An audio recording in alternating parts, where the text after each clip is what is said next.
Acer ipapakita na ang pangalawang Mahika na nakuha niya kay Lucius, Nozel magpapakita ng panibagong spell at Noel ilalabas na ang malahiganting pakpak na ipon-ipon niya na parang katas niya sa baba. Char. Kaya naman huwag na natin patagalin pa, let's go. Isang tao ang nagmamadaling tumatakbo patungo kay Nozel at habang ginagamitan niya ito ng kanyang recovery magic ay naisip niyang pinangsangga ni Nozel ang kanyang sarili para sa kanyang kapatid. Naisip ng lalaki na masyadong malalim ang sugat ni Nozel at hindi niya ito kayang pagalingin at kasabay din nun ay nagpakita ang isang guardian angel. Mabuti na lamang ay naroon ng magkapatid at ginamit nila ang kanilang combo spell upang atakihin ito. Ginamit ni Kahono ang kanyang recovery magic upang tulungan pagalingin si Nozel at naisip ni Kayato na sila rin ay nagsasanay upang mas maging malakas, samantalang si Kahono ay napatingin kay Noel at tila ba sinasabi nito na siya na ang bahala kay Nozel at mag-focus na lamang ito sa laban. Nagtama ng sandata nila Acer at Noel at gumamit naman ng steel magic si Acer na para bang mga balahibo ng isang ibon, subalit ginamit naman ni Noel ang kanyang magic upang sanggahin ang napakalakas na pag-ataking ito. Sumunod ay ginamit naman ni Noel ang kanyang Sea Dragon God na buntot upang hampasin si Acer at nagawa niya nga itong pabagsakin papunta sa ibaba, pero masayang sinabi ni Acer na sino raw ba ang mag-aakalang mararanasan niyang muli ang nakakapanabik na laban na ito, at doon ay naganda ito muli ng isang pag-atake at sinabing aatakihin niya daw si Noel gamit ang lahat ng kanyang kapangyarihang natanggap. Nagulat si Noel dahil bukod sa steel magic ay gumagamit ngayon si Acer ng isang water magic at makikitang nag-iipon ng malaking bola ng tubig si Acer at pinaatake niya ito nang iwahiwalay kay Noel. Patuloy lamang umiiwas si Noel sa water magic ng kanyang ina at mapapansin nating tumitibag talaga ng bato ang tubig na to, na kahit sing tibay ng pusong bato ang ipangtapat dito ay tiyak na tibag talaga gar.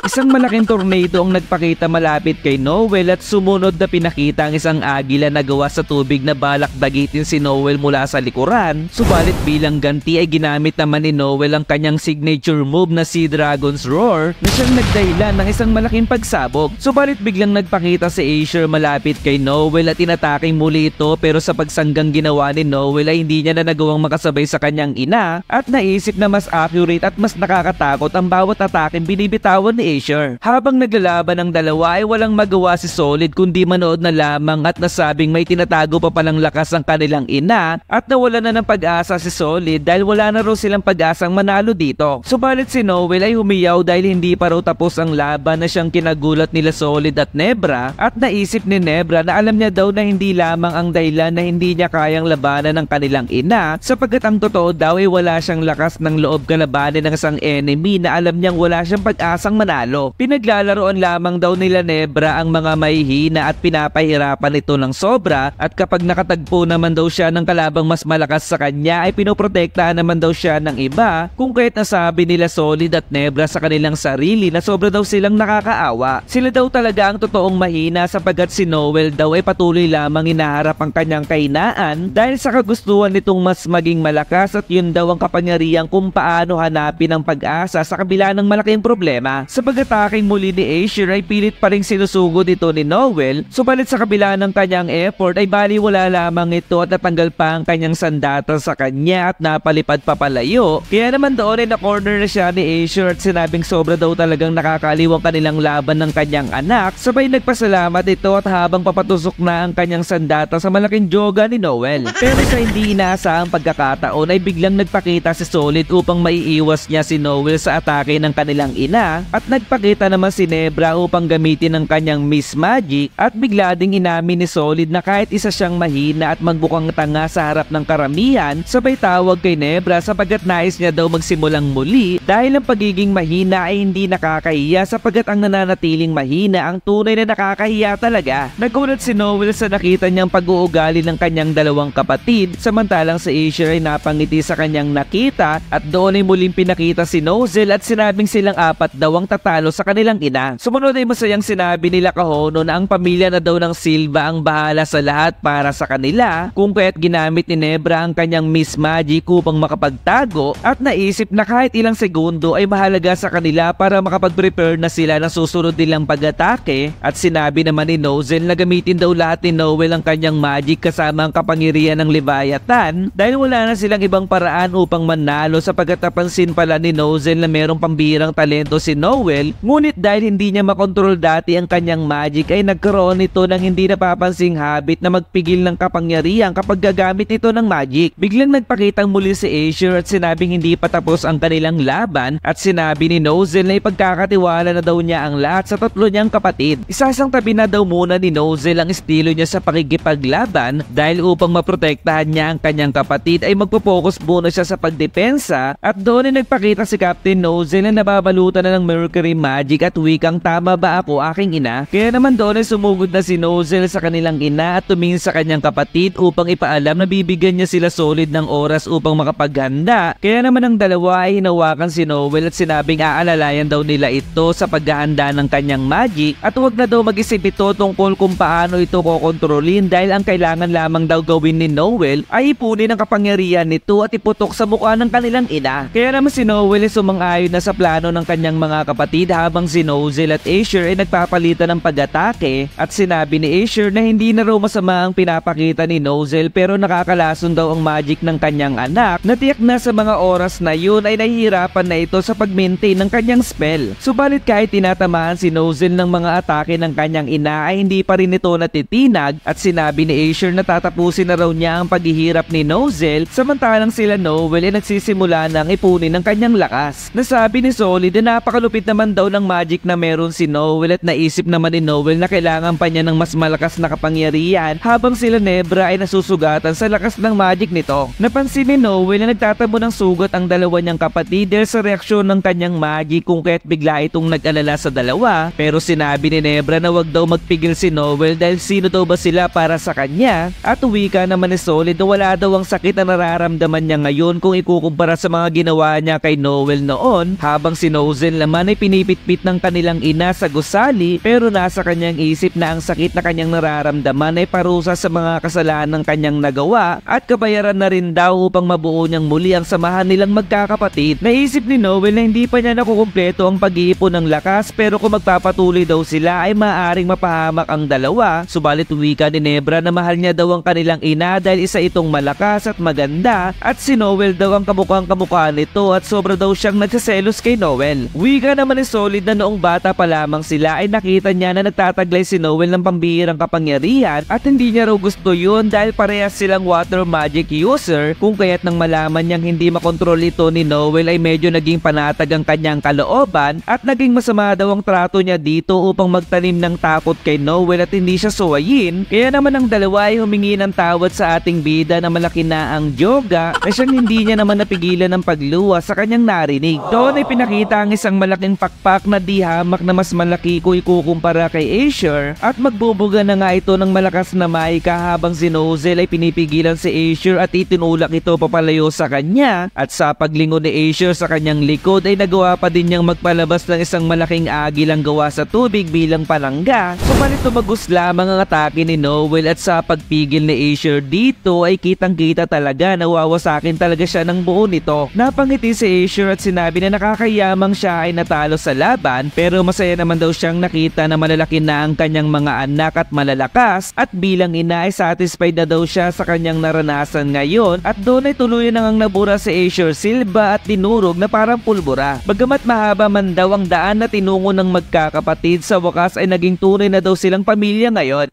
Sa wakas napakaangas ng laban na ito mga gar, nakakaiyak ang aminang nangyari ngayon, nakakagulat ang bagong power nila Aesir at Nozel pero mas nakakatakot ang full power ni Noel kaya naman mag-follow lamang sa aking page upang maging updated sa next nating review ng Black Clover at sana ay bumalik na nga sa dati ang weekly release ng manga nito at hanggang dito na lamang. Goodbye!